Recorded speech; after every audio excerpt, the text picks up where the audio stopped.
Ya, mira. Lo que vamos a ver ahora, se ve la imagen, ¿cierto? Dice integración del metabolismo, se ve, no me queda claro, sí, parece que sí lo están viendo. Yo creo que sí. Fíjense, sí, llegamos a este punto y después de haber visto todo lo que es metabolismo, una cosa interesante es decir, ¿y ahora qué hago con todo esto?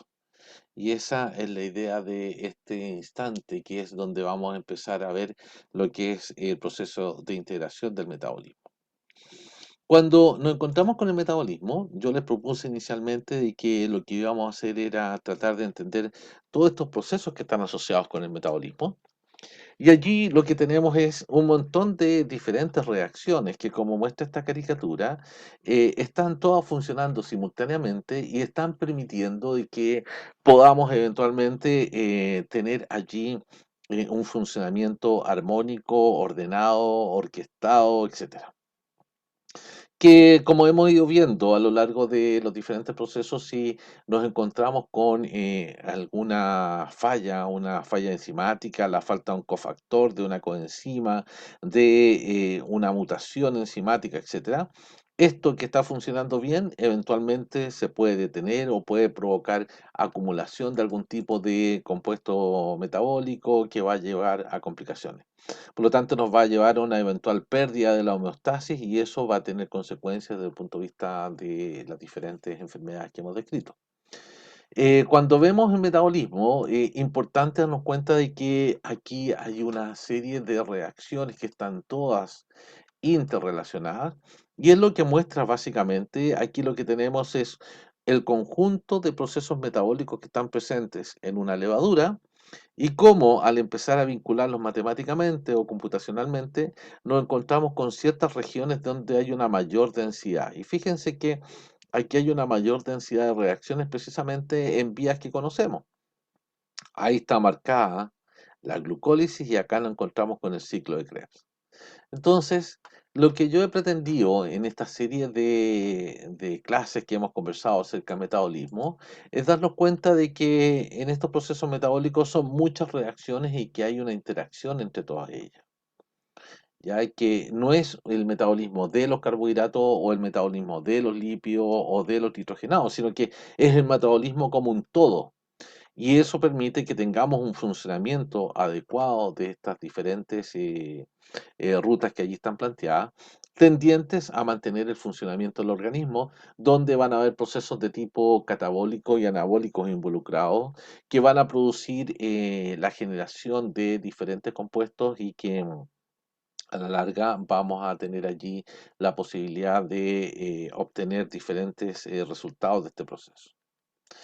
Cuando vemos metabolismo, fíjense que el metabolismo nos tenemos que dar cuenta de que existen ciertas instancias que son importantes, ciertas características del metabolismo. Y lo primero que yo les voy a plantear con respecto al metabolismo es que cuando estamos hablando de metabolismo tenemos una condición de flexibilidad que es importante. Nosotros tenemos acá un proceso que es flexible y esa flexibilidad tiene que ver con la posibilidad de que nuestras células o nuestros procesos metabólicos se van a adaptar dependiendo las condiciones que tengamos. Y hemos visto de que cuando hay mayor cantidad de glucosa o menor cantidad de glucosa, hay ciertos cambios que se generan.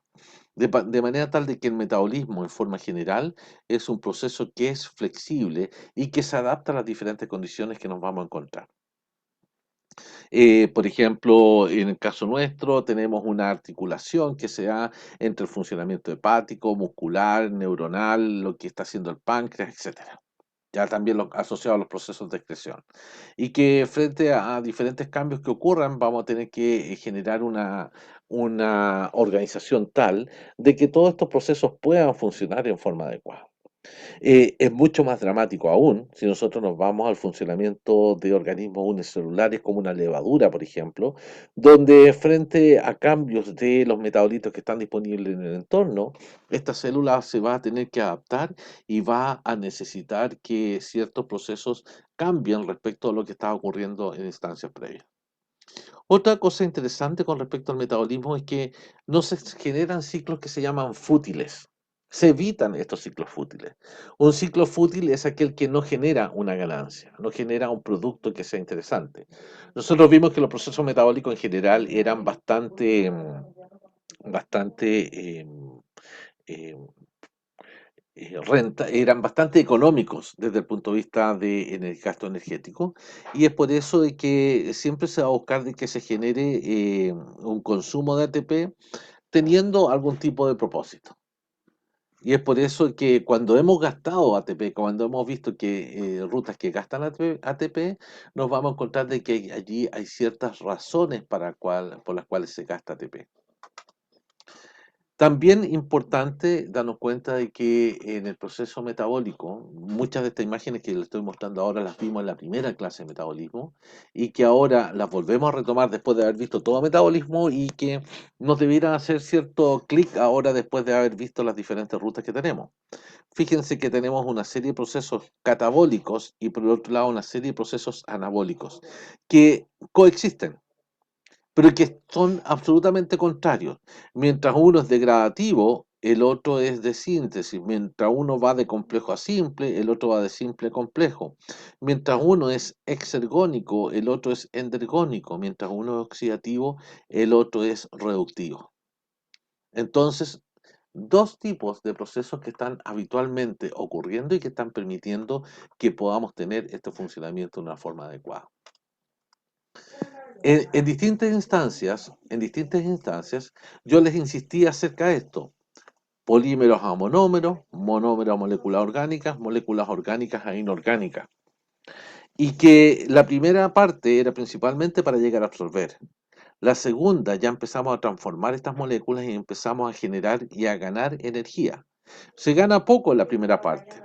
En la última etapa tenemos el paso moléculas a moléculas orgánicas e inorgánicas, y es allí donde se va a producir la cantidad más grande de energía en este proceso. Recuerden que lo que estamos haciendo nosotros es básicamente obtener energía a partir de los enlaces que están acá involucrados. De manera que cada vez que estamos rompiendo enlaces, lo que estamos haciendo es ir cosechando los electrones que están presentes allí para ocuparlos finalmente para nuestro beneficio. Estrategias importantes en los procesos metabólicos. Fíjense que los procesos metabólicos van a tener ciertas estrategias importantes. ATP. El ATP como moneda de cambio, como la molécula que ocupamos energéticamente. Y debido a que es el ATP el que ocupamos energéticamente, la oxidación de diferentes moléculas, sean estas glucosa, ácido graso, aminoácidos, van a ser transformados hacia la formación de ATP. Otra cosa importante, estamos hablando que toda la generación de energía está asociada a lo que es el flujo de electrones, proceso oxidativo. Y ese proceso oxidativo, donde hay muchos electrones involucrados, estos electrones no quedan libres, sino que van a quedar disponibles para poder ser trasladados de un lado hacia otro. Y es allí donde aparece el NAT oxidado. Y este NAT oxidado va a ser el aceptor de electrones que va a permitir que se puedan movilizar hacia otro punto. Otro tema también trascendente es que las diferentes biomoléculas que nos encontramos están constituidas de moléculas que son comunes. Acetilcoano aparece como un punto común, estructuras atómicas similares, y eso hace posible que exista interconversión entre estas diferentes moléculas. La síntesis de aminoácidos, la degradación de aminoácidos va a estar asociada a moléculas que son comunes. Y otro tema también que tiene que ver con las estrategias es que las rutas de biosíntesis y degradación son muy parecidas, pero no iguales. De manera que al ser parecidas nos ahorramos compuestos, pero al ser distintas son precisamente en esos puntos distintos donde se genera la regulación más específica de estos procesos. Por lo tanto, una serie de estrategias metabólicas que las hemos ido viendo a medida que hemos ido avanzando en las diferentes rutas metabólicas. Y como les digo, esta misma diapo la vimos en la primera clase de metabolismo y ahora la volvemos a ver después de haber hecho todo el recorrido. Una cosa fundamental que dijimos de el proceso metabólico y que lo diferenciábamos del proceso químico es que en el proceso biológico tenemos todo un proceso que es gradual, regulado, que se va avanzando de a poco, que no se genera toda la energía, sino que genera la energía suficiente. Por lo tanto, vamos a necesitar puntos de regulación que son importantes. Y es así como nos vamos a encontrar con que en estos procesos metabólicos aparecían allí instancias interesantes de regulación, como por ejemplo lo que son enzimas que se llaman enzimas lentas, enzimas que requerían tener mucho sustrato para empezar a procesar. Y ahí aparecía, por ejemplo, la fosfofructoquinasa, que era una enzima lenta. Nos encontramos con enzimas que son irreversibles o pasos que son irreversibles. Y eso nos va a obligar de que para volver atrás necesitemos rutas distintas. ¿Ya? Y eso hace de que allí precisamente se generen regulaciones importantes. Regulaciones en enzimas que son que desvían hacia otras vías, que se conectan hacia otras vías. Por ejemplo, a partir de la glucosa 6-fosfato yo podía ir hacia la síntesis de glucógeno, hacia la vía de las pentosas, hacia la formación de galactosa, etcétera. Y eso va a empezar a distraer metabolitos a otros puntos, haciendo a la vez también que se regulen el flujo de estos procesos. Por lo tanto, son pasos limitantes que están restringiendo este proceso. Otro mecanismo interesante de regulación y que es importante destacar es lo que se llama el feedback negativo. En el feedback negativo, lo que tenemos es que moléculas que están muy abajo en la ruta son capaces de ir y provocar un bloqueo en la parte superior, evitando de que se realicen un montón de pasos que van a ser sin sentido. Por ejemplo, lo que es un feedback negativo, lo veíamos acá cuando estábamos, por ejemplo, visualizando, perdón, visualizando lo que es el ciclo de Krebs. Fíjense que aquí les aparecía un feedback negativo dado por el succinil-CoA, por ejemplo. El succinil-CoA bloquea, el succinil-CoA que está aquí, bloquea a esta enzima, pero al mismo tiempo bloquea a la enzima que da inicio a este ciclo de Krebs. Entonces, ahí hay un proceso de retroinhibición o feedback negativo, ya que también son importantes destacar. Nos encontrábamos también con lo que es el feedback positivo, ya o feed forward, y que donde el mejor ejemplo lo encontramos acá en la cadena transportadora de electrones y cómo producto de la cadena transportadora de electrones vamos a provocar de que un proceso que está mucho más adelante se empiece a activar como va a ser la producción de ATP. Hay un feedback forward, un feed forward o un feedback positivo. Un feed forward o una aceleración de algo que está más adelante. También nos encontramos de que habían diferentes enzimas en diferentes tejidos. Hablamos en un momento de las exoquinasas y teníamos una exoquinasa en el músculo, una exoquinasa en la neurona, una exoquinasa en el hígado, que tenían diferentes valores de Km. Algo similar ocurre en este caso, por ejemplo, con las lactato deshidrogenasa. Son diferentes enzimas o tienen son diferentes, es una familia de enzimas que catalizan la misma reacción, pero que tienen diferencias desde el punto de vista estructural. Yo tengo por un lado las LDH1, ¿ya? La lactato deshidrogenasa es una estructura que es un tetrámero, son 4 subunidades, que puede estar constituida por 4 subunidades H o por 4 subunidades M.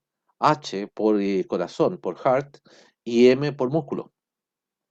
Y que tienen diferente conformación. Hay algunas intermedias, donde se forman estos heterotetrámeros con diferentes composiciones. Principalmente nos concentramos en la LDH5 y la LDH1. La LDH5 principalmente en músculo cardíaco y glóbulos rojos, mientras que la LDH5 principalmente presente en hígado y músculo.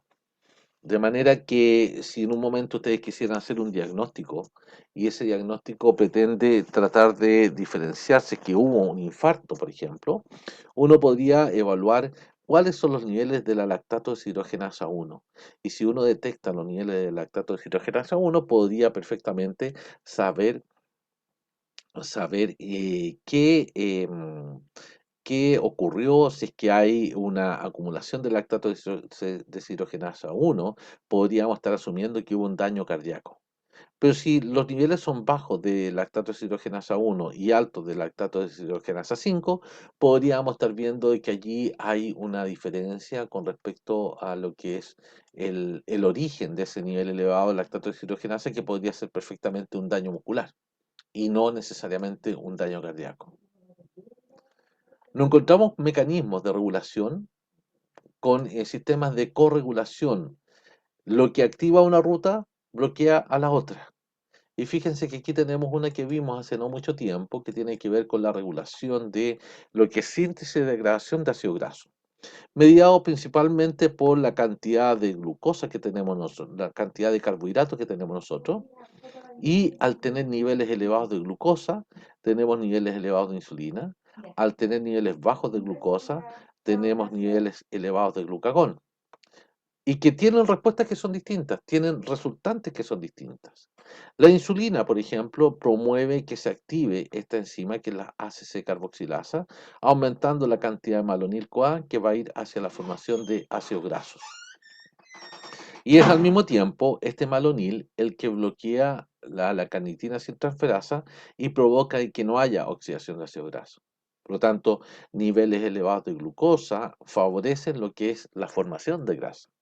Mientras que por el otro lado tenemos que el glucagón va a favorecer todo lo contrario y que va a hacer disminuir la formación de ácidos grasos y favorecer la beta-oxidación. Algo similar lo veíamos cuando hablábamos de la fosfofructoquinasa 1 y de la fructosa 1,6 bifosfatasa. Lo que activa un lado, bloquea la otra. Por lo tanto, permite que en estas etapas que son irreversibles, que tenemos rutas que son distintas, hacer esta diferenciación, ¿ya? Y hacer la regulación que es importante. Otra estrategia también importante de regulación es el tener compartimentalización distinta. Ciertos procesos ocurren en algunos compartimentos especiales.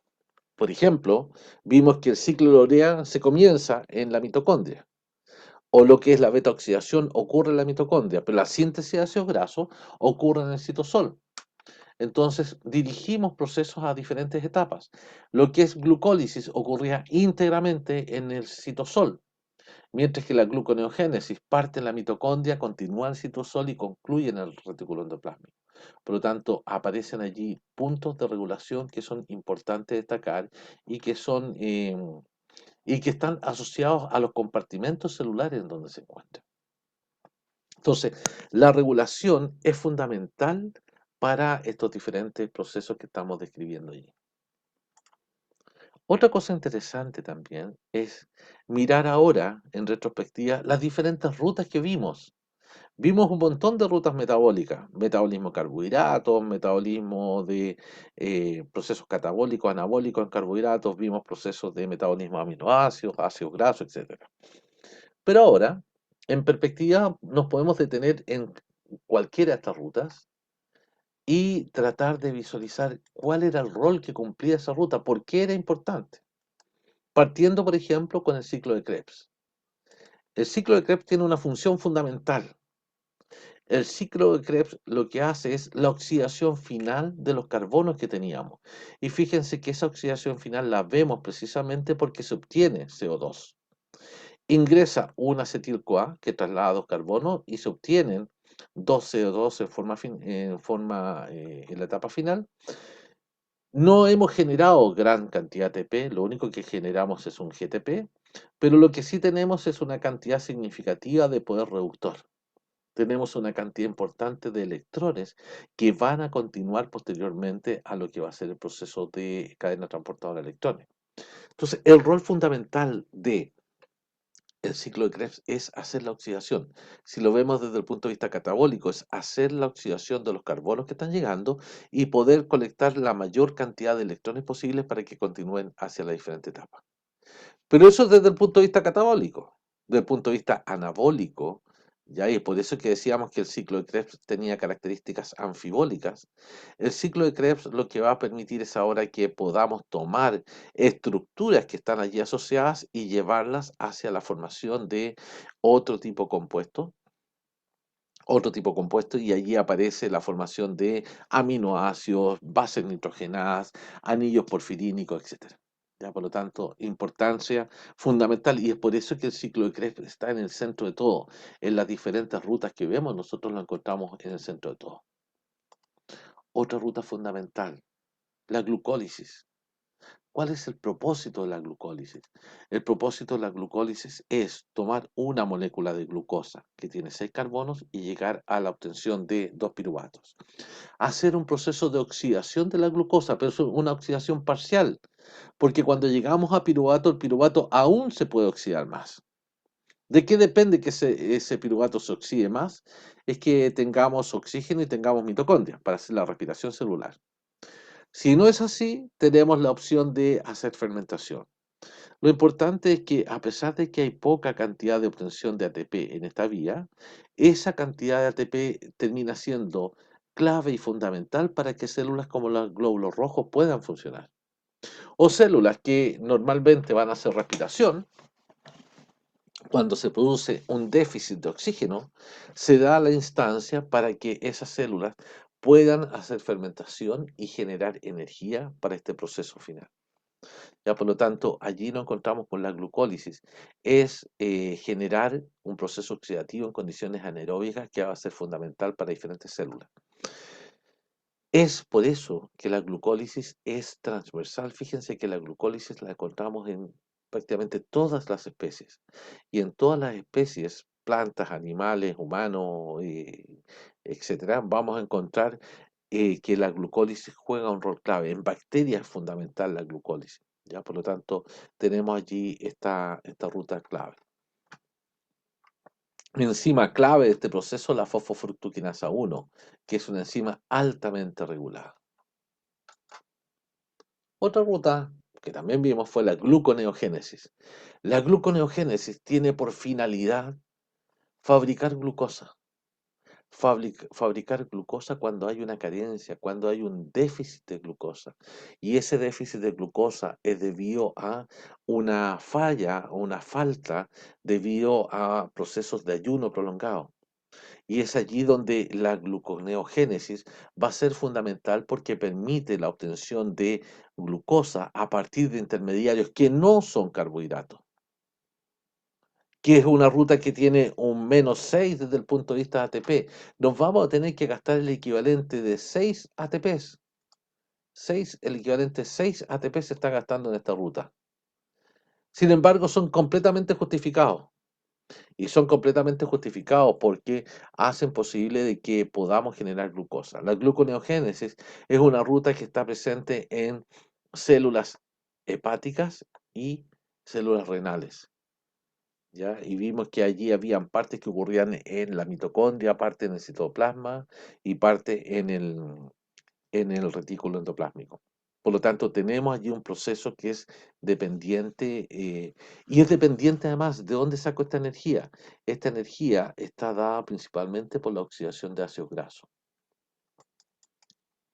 Vimos otra ruta, que es la vía las pentosas, que si bien la ruta de la pentosa, su principal función es ir hacia la obtención de azúcares de 5 carbono, necesarias para la construcción de estructuras nucleotídicas, por ejemplo.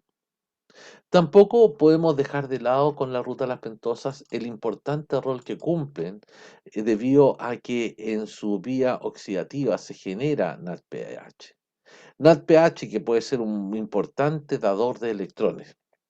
Dador de electrones necesario para, por ejemplo, procesos de biosíntesis, pero incluso más necesario aún para lo que es el proceso de evitar el estrés oxidativo. Y es por eso que esta vía las pentosas, siendo el glóbulo rojo una célula bastante rudimentaria desde el punto de vista de procesos en general, el glóbulo rojo realiza dos rutas metabólicas claves, glucólisis con su respectiva fermentación y vía las pentosas.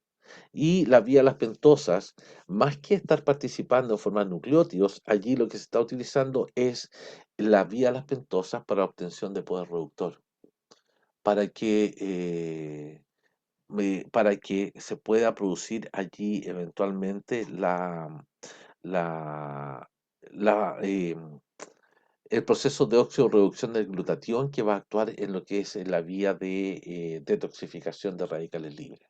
Me hace una pregunta Esteban, dice, profe, ¿la gluconeogénesis podría ocurrir en ausencia de ácidos grasos disponibles para ser oxidados? Difícilmente va a ocurrir. No porque no hayan esqueletos para fabricar glucosa, sino que yo necesito una vía energética potente que me genere suficiente cantidad de ATP como para que la gluconeogénesis pueda funcionar. Recuerde que en una célula hepática, la oxidación de aminoácidos va a ser tendiente hacia la generación de esqueletos para fabricar glucosa, no para ir a generar energía. Entonces yo dependo tremendamente de la obtención de ácidos grasos y la oxidación de estos ácidos grasos para que, para que podamos ir hacia la formación de glucosa. En un momento dijimos, en un momento dijimos que si falla la primera enzima de la beta oxidación, la acil-CoA deshidrogenasa, si falla esa enzima se produce una potente hipoglicemia. Y se produce una hipoglicemia allí por dos razones. En primer lugar, si falla la oxidación de ácidos grasos, no puedo generar energía para diferentes instancias que requieran. Primer punto. Segundo, como no hay suficiente energía, no puedo generar glucosa. Como no tengo la oxidación de ácido graso en forma eficiente, lo que voy a tener que hacer es gastar mucha glucosa para generar el funcionamiento en general del organismo.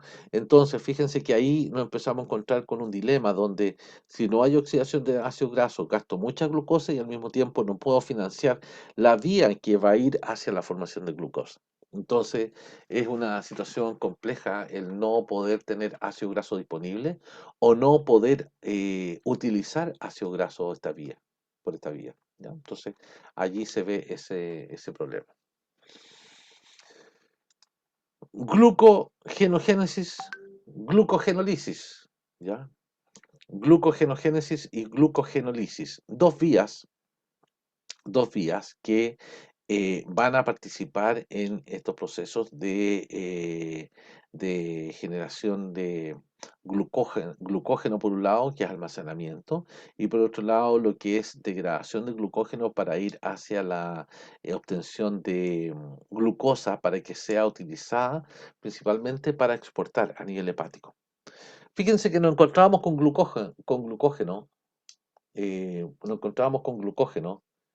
A ver, Esteban dice, a ver, dice, sumando a la pregunta, dice, entonces, ahí podría darse paso a la formación de cuerpos cetónicos. A ver, ¿por qué me dice? La primera dice, ¿la gluconeogénesis podría ocurrir en ausencia de ácidos grasos disponibles para ser oxidados? Yo te digo que no, porque los ácidos grasos van a participar en la generación de energía para ir a la obtención y financiamiento de la gluconeogénesis. Entonces, me dice, ¿y ahí podría darse la formación de cuerpos cetónicos? Tampoco, porque resulta que los cuerpos cetónicos son formados principalmente a partir de acetil-CoA proveniente de la oxidación de ácidos grasos. De los 18 aminoácidos, solo dos son cetogénicos. Por lo tanto, y otros son parcialmente cetogénicos. Entonces, la formación de cuerpos cetónicos tampoco está favorecida cuando no hay oxidación de ácidos grasos. Entonces, necesitamos los ácidos grasos sí o sí para este funcionamiento. Las personas que tienen problemas con lo que es oxidación de ácidos grasos muchas veces presentan cuadros de muerte súbita. Recuerden que el corazón ocupa ácidos grasos para poder generar energía. Entonces tenemos un problema, si no se están ocupando ácidos grasos para la generación de energía, tenemos allí fallas desde el punto de vista de funcionamiento cardíaco, eventualmente. Y por otro lado, como no estamos pudiendo generar glucosa y al mismo tiempo, como no estamos oxidando ácidos grasos, el gasto de glucosa es muy alto. Por lo tanto, si la persona tiene un periodo de ayuno muy prolongado, eventualmente le puede generar un fallo cardíaco o una persona puede sufrir un cuadro de muerte súbita, ya producto de que no tiene combustible para funcionar. Por lo tanto, puede ser un cuadro complejo. Volviendo al glucógeno, fíjense que en el caso del glucógeno, almacenado tanto en el hígado como en el músculo esquelético, tengo glucógeno en el hígado y en el músculo, estructuralmente iguales, funcionalmente distintos. Recuerden que el glucógeno del hígado es glicemiante, va a ir a ayudar a mantener la glicemia, mientras que el glucógeno muscular va a ser para uso muscular. Y tiene que ver principalmente con la última enzima, que es la glucosa 6-fosfatasa, que ese paso de desfosforilación es clave para poder tener glucosa libre y así sacar esa glucosa hacia el espacio extracelular. De manera que si no está presente, vamos a tener un conflicto importante desde el punto de vista de funcionamiento. Si no está presente la glucosa 6-fosfatasa, no la podemos sacar. Y eso predispone o dispone que el glucógeno muscular, como no está la enzima que saca la glucosa, la dirige hacia lo que son los procesos metabólicos intracelulares. Dos rutas que están contrarreguladas, síntesis y degradación. Cuando hay síntesis, no hay degradación. Cuando hay degradación, no hay síntesis. Y está regulada principalmente por los niveles de insulina y glucagón. Y eventualmente también puede participar la adrenalina. ¿Ya? Rutas contrarreguladas.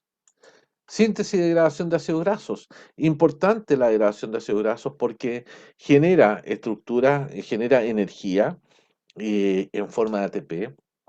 Los ácidos grasos dijimos que eran fundamentales desde el punto de vista energético, porque son moléculas altamente reducidas y al estar altamente reducidas pueden aportar muchos electrones y si se aportan muchos electrones vamos a tener la opción de generar cantidades importantes de movimiento en la cadena transportadora y finalmente fosforilación oxidativa.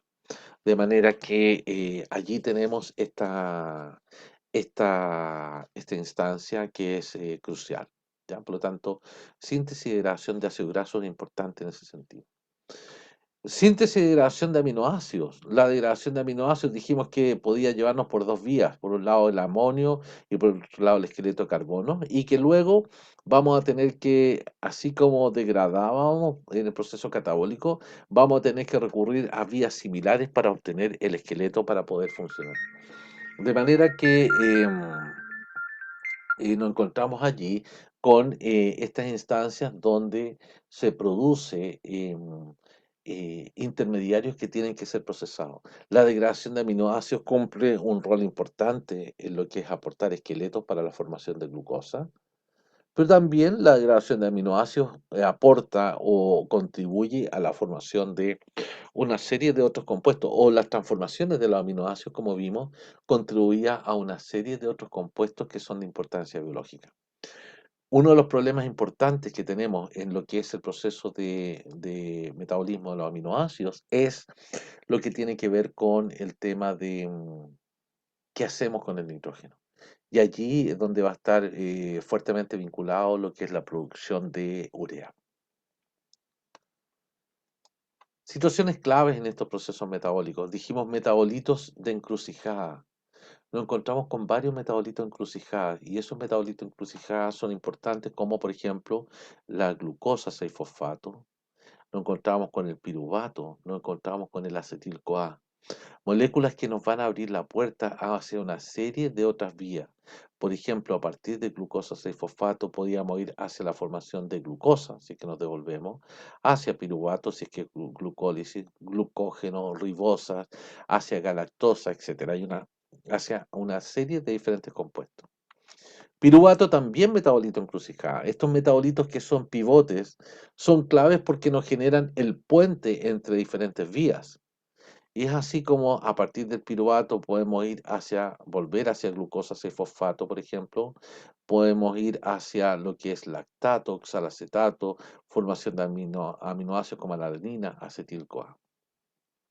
Y por el otro lado nos encontramos con un mega metabolito encrucijada que es el acetil-CoA, que va a estar vinculado hacia una serie de diferentes vías. ¿Ya? De manera que podemos conectarnos hacia diferentes partes. A partir de piruvato yo obtengo acetil-CoA, pero de acetil-CoA no puedo volver a piruvato. De acetil-CoA yo puedo ir hacia la formación de ácidos grasos, cuerpos cetónicos, incorporarme hacia el ciclo de Krebs, etc. Entonces, esos puntos son claves para estos procesos. Entonces, fíjense que nos encontramos con un montón de diferentes rutas metabólicas. Pero a pesar de que hay muchas rutas metabólicas y que potencialmente todos los tejidos podrían hacer lo mismo? Sabemos que todos los tejidos tienen diferentes roles y funciones. Y esos roles y funciones se van a visualizar desde el punto de vista también de los procesos metabólicos que están ocurriendo en un momento dado. Entonces, nos vamos a encontrar acá con un concepto que es interesante que se refiere al perfil metabólico de los diferentes órganos. Los diferentes órganos, a pesar de que tener una potencialidad, van a tener diferentes roles. Y es así como vemos que el páncreas tiene funciones que son importantes, por ejemplo, todo lo que son capacidades secretorias, poder producir insulina y glucagón va a ser importante para el páncreas. En el caso del hígado, en el hígado, fíjense que no encontramos la mayoría de los procesos metabólicos. Síntesis, degradación de ácido graso, formación de cuerpo cetónico, eh, formación de glucosa a través de la gluconeogénesis. Nos encontramos los sistemas circulatorios, a través de la vena porta, que trasladan moléculas de un punto hacia otro, el intestino que permite lo que es absorción, sistema linfático que permite la movilización de ácidos grasos, el cerebro que tiene requerimientos fundamentales desde el punto de vista energético y nos va a demandar glucosa. Y dijimos que el cerebro se está llevando alrededor del 60-70% de la glucosa diaria, y es principalmente por las características metabólicas que tiene. Tejido adiposo que tiene particularidades también, que es un tejido principalmente de almacenamiento, cuando hablamos de tejido adiposo blanco. Sin embargo, nos aparecía por ahí el tejido adiposo pardo que tiene que ver con lo que es la termorregulación. Y por supuesto, la estructura que tenemos a nivel muscular, que tiene todos los que son procesos del tipo mecánico. Pero si nosotros empezamos a mirar, fíjense que el hígado está interconectado con todos estos procesos. Y vamos a ver que el hígado tiene una cantidad de funciones metabólicas importantísimas y que cuando vemos las características metabólicas que tiene el hígado, podemos empezar a entender el qué ocurre cuando se produce una falla a nivel hepático y por qué una falla hepática termina siendo tan grave. Ya si falla el hígado se produce una serie de alteraciones con respecto a lo que es, no podemos mantener la glicemia, no tenemos ni un funcionamiento adecuado de la glucogenólisis, no tenemos gluconeogénesis, no hay formación de urea, por lo tanto niveles tóxicos importantes, etcétera. Entonces, ahí entendemos eso. Miren la siguiente tabla. La siguiente tabla, no sé si se ve también ahí, pero en la diapo está con más detalle. Fíjense que eh, lo que tenemos en esta tabla es y nos permite hacer un análisis desde el punto de vista de qué rutas son las preponderantes en un determinado tipo de tejido y cuáles son sus respectivos metabolitos combustibles y qué es lo que estamos exportando en este proceso. Si nos vamos al hígado, vamos a abordar en primer lugar al hígado. Fíjense que tenemos el hígado y el hígado lo que hace es glucólisis, gluconeogénesis, lipogénesis, beta-oxidación, ciclo de Krebs, cetogénesis, metabolismo de lipoproteínas, metabolismo de fármacos, formación de sales biliares, formación de urea, ácido úrico, colesterol, proteínas plasmáticas. Es decir, cuando uno le pregunta, las siguientes son rutas que ocurren habitualmente en el hígado, prácticamente todas las anteriores. ¿Qué es lo que ocupa desde el punto de vista energético el hígado? El hígado ocupa principalmente ácidos grasos libres y ocupa glucosa en lo que se llama un periodo postprandial, es decir, después de alimentarnos. Recuerden que la exoquinasa o glucoquinasa específicamente que está en el hígado es una enzima que tiene un km alto, tiene un km de 10 milimolar. Y resulta que las concentraciones normales de glucosa fluctúan entre los 3 y los 6 milimolar. Es decir, tiene un km incluso por sobre el valor normal de glicemia. Y eso provoca de que la enzima que allí está esté a una actividad bastante más baja y es por eso que el hígado ocupa principalmente ácidos grasos. Eso permite, por ejemplo, de que otros tipos celulares tengan mejor acceso a lo que es glucosa. ¿ya? Y, por lo tanto, fíjense que allí hay cierta diferencia. ¿Cuándo van a ocupar glucosa el hígado? Después de alimentarnos. Porque cuando nos alimentamos, los niveles pueden exceder perfectamente sobre los 10 milimolar. Y eso va a provocar de que haya mucha glucosa disponible y la enzima hepática va a empezar a funcionar a full en esas condiciones. ¿Ya? En otros momentos, en situaciones normales de alimentación o más baja o en periodos de ayuno, eh, igual a cierto grado de utilización de glucosa, pero muchísimo más bajo. Y lo que se ocupa principalmente es ácido graso libre. ¿Ya? ¿Qué otra cosa puede ocupar? Lactato. Lactato que llega del músculo, por ejemplo, o que llega de las células de los glóbulos rojos. El lactato es procesado de lactato a piruvato. Piruvato puede ir hacia gluconeogénesis, si es que se requiere, o en su efecto puede ir de piruvato a acetil-CoA, ciclo de Krebs.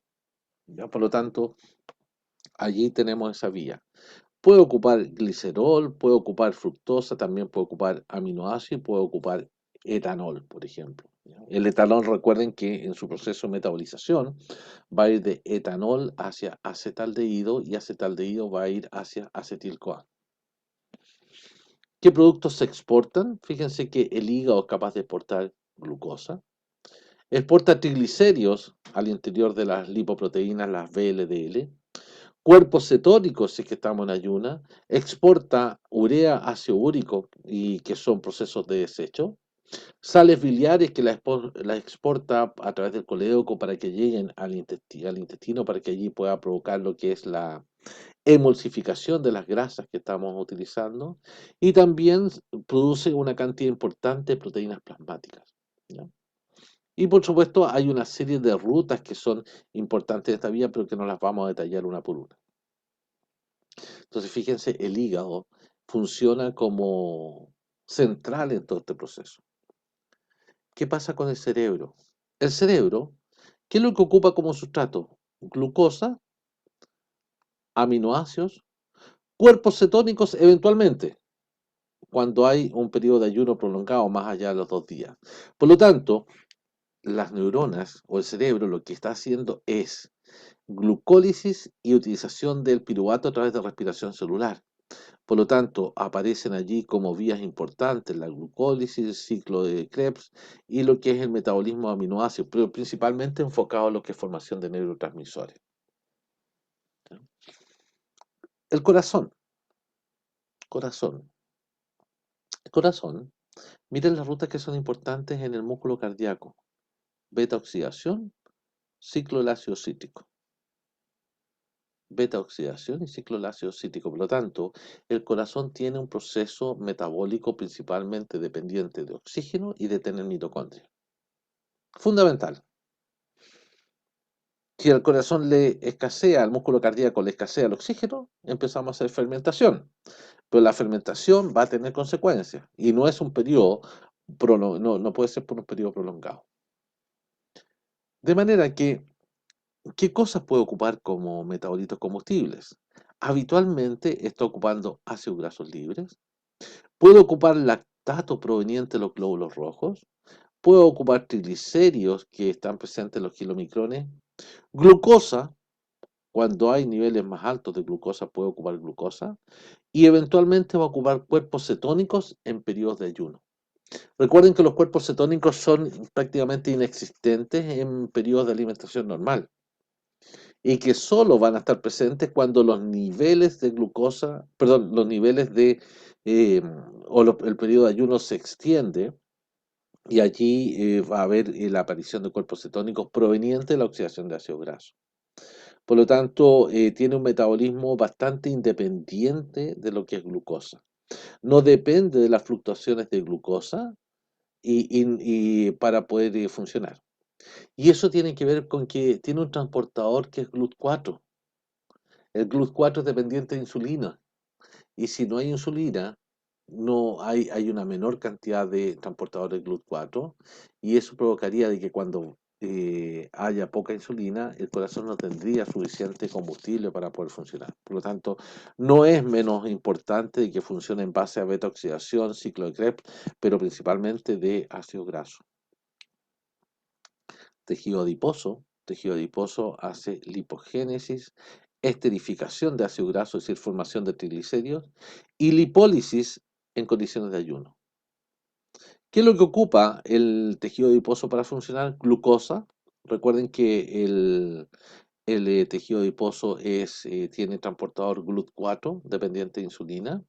Y también va a requerir de los triglicéridos que vienen desde la absorción a través de los kilomicrones o desde la síntesis a través de las VLDL. Músculo. El músculo depende. Depende si está en una contracción rápida o está en una contracción lenta. Cuando es rápido, glucólisis. ¿Y qué es lo que va a ocupar? Glucosa si es que está disponible y glucógeno. Y que puede llegar incluso a lo que es fermentación, por lo tanto puede exportar lactato. Pero si se está en proceso de contracción lenta o sostenida a lo largo del tiempo, o está en periodos de reposo, lo que está haciendo es beta-oxidación ciclo de Krebs. Por lo tanto, lo que está ocupando principalmente ácido graso proveniente de los triglicéridos. Entonces cambia el perfil metabólico dependiendo si está en reposo o está en ejercicio. Riñón, miren, una de las rutas importantes desde el punto de vista metabólico es la gluconeogénesis. ¿Qué es lo que va a ocupar como fuente energética? Principalmente ácidos grasos para este proceso. Y eventualmente puede llegar a exportar glucosa cuando tiene que ser gluconeogénesis. Y finalmente tenemos los glóbulos rojos. Y los glóbulos rojos lo que hacen es glucólisis anaeróbica, es decir, glucólisis asociada con fermentación láctica y vía las pentosas. ¿Qué metabolito puede ocupar única y exclusivamente glucosa? ¿Y qué es lo que exporta? Lactato. Entonces, fíjense que en esta tabla tenemos resumen de todos los procesos metabólicos en los principales tejidos.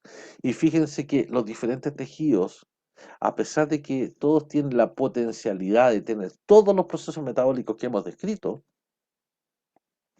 hay diferentes situaciones que condicionan y que hacen de que ciertas rutas metabólicas sean preponderantes en un tejido versus otro. Ya, por lo tanto, a eso es lo que yo me refiero con un perfil metabólico distinto. Los diferentes tejidos tienen diferentes perfiles metabólicos y esos perfiles metabólicos incluso pueden cambiar dependiendo de lo que esté pasando en el entorno. ¿Ya? Y se puede hacer, y vamos a ver en la clase mañana, de que el hígado en un momento puede estar formando glucosa y en otro momento ser lipogénico. Depende lo que esté pasando en el entorno. ¿Ya? Me cansé, hablé mucho. Dudas, dudas.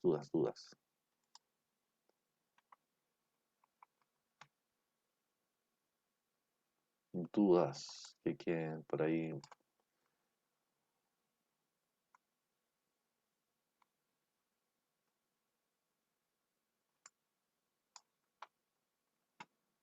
Preguntas, fue mucho. La vía de las pentosas dependiente de oxígeno no es una vía oxidativa independiente de oxígeno. Recuerda que para que sea oxidativa yo necesito, me pregunta, perdón, no leí la pregunta, me dice, ¿la vía de las pentosas es dependiente de oxígeno? No, no es una ruta que dependa de oxígeno, porque es un proceso oxidativo, el paso de glucosa a fosfato a ribosa es un proceso oxidativo, donde allí yo tengo un aceptor de electrones, que no es oxígeno, por lo tanto no necesita oxígeno. Algo similar ocurre con la glucólisis. La glucólisis es una vía oxidativa que no requiere oxígeno. Tengo un aceptor de electrones que es el nato oxidado, que el cual acepta los electrones, por lo tanto hay intercambio de electrones. Y eso hace la glucólisis, por ejemplo, una vía fundamental para que sea utilizable en diferentes tipos celulares. Por lo tanto, ahí está estas vías. ¿Alguna pregunta más?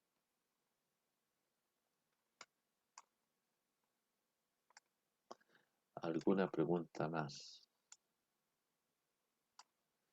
Yo tengo una pregunta importante, pregunta clave.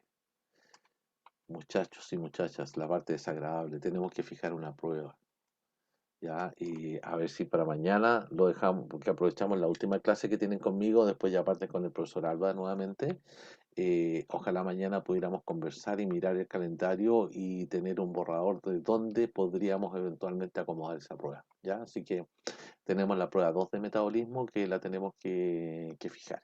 Yo espero mañana publicar las notas de la prueba pasada. ¿Ya? Así que les dejo esa tarea para que puedan allí tener alguna propuesta de fecha y podemos jugar un poquito con las diferentes fechas para poder hacerla en un periodo que sea lo menos convulsionado posible. ¿Ya? Así que ahí está la tarea. La Nicole se llegó a, casi se desmayó ahí, Nicole Escalona, está con cara de asombro. ¿Ya? Chicos, estamos planeando contarnos durante la tarde, dice, para hablar de la fecha. Perfecto, no, ningún problema. Ustedes me plantean fechas y nos acomodamos, ningún problema. Ya vean allí varias alternativas y vamos, vean las diferentes alternativas, la que más les convenga y vemos si lo podemos ajustar o no. Por favor, ojalá pudiera traer más de una fecha, porque si yo no puedo en esa fecha tener al tiro un plan B. ¿Ya?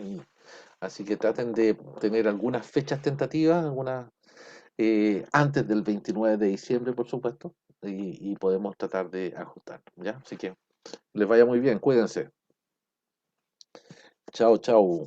Chao, profe. Que estén muy bien. Chao, Chao. profe, gracias. Chao, profe, Chao, gracias. profe, Chao. gracias, que esté bien. Ustedes bien, están bien.